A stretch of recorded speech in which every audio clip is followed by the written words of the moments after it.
Hello? Hey, man, you hear that? Hear what? Hey, turn it up, man. Turn it up. Hey, man, tell him my schedule off the rap. Yeah. Paper Boi, boy.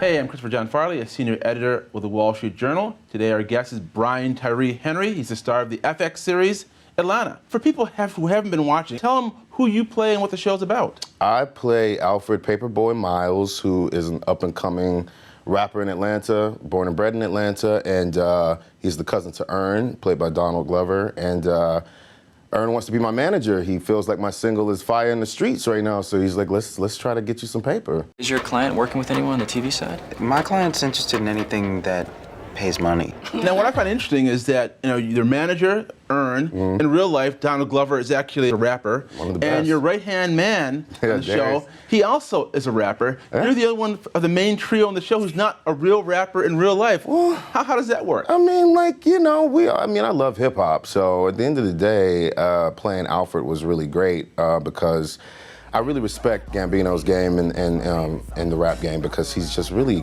clever, really brilliant, and really innovative, and he brings that to the show. And I really just wanted to play Alfred as, as cool and calm and chill as like most Atlanta dudes I feel like are. I wanted him to be somebody that people could recognize and somebody could relate to. And I feel like that was the biggest thing that I wanted to work on. The rap part itself is great because it gives me a lot of place to play. And it's not so much about me rapping in the show, it's just about how I deal with the fame and how I deal with actually being known as a rapper now. Like before I was known as like a drug dealer or like just around the way dude, but now I'm getting a little notoriety, so it's like, okay, how you deal with that? Like what's that about? What's up, guys? I'm Zen. Yeah, I don't know you. You want a hat, Paper Boi? And you also attended this Yale School of Drama. Did that teach you anything about playing a hip-hop star? Absolutely. It taught me everything. There's a whole class and curriculum. No. I was going to go with that. No.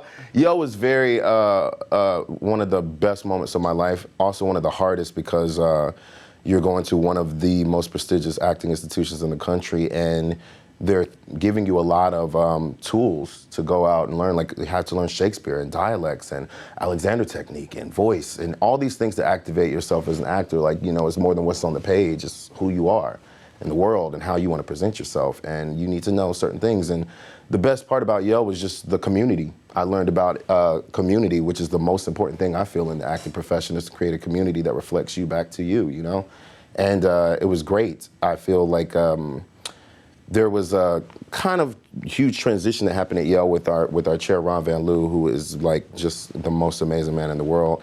And, there were a lot of us there of color that were like coming in and doing playwriting and directing and things that had not really been there for a while. And everyone is branching out and doing incredibly well. So I thank Yale from the bottom of my heart. It was the best time of my life, and the hardest, but it was the best time. And it seems like your personal experience kind of speaks to what goes on the show, too, because Donald's character is a character who's dropped out of Princeton for whatever reason. He's gone back home to the South, and that sort of has some echoes of your own experience having, between the Ivy League and the South, right? Yeah, a bit. I was born and raised in Fayetteville, North Carolina, but I also spent time in Washington, D.C., which is where my sisters and my nieces and nephews and my mother are located. So I have a mixture of the country and the city at the same time. And you tend to realize that they're not that different, really. Like, my experiences weren't that different. It was just the pacing that was different. And I'm very appreciative of having that dichotomy of life, of knowing the South and knowing the North at the same time, because it helped me in my life just form a certain kind of way to walk, a certain kind of way to look at things, and a certain kind of reality that I had to pick up on really quick at a very young age. And I'm grateful that it happened that way.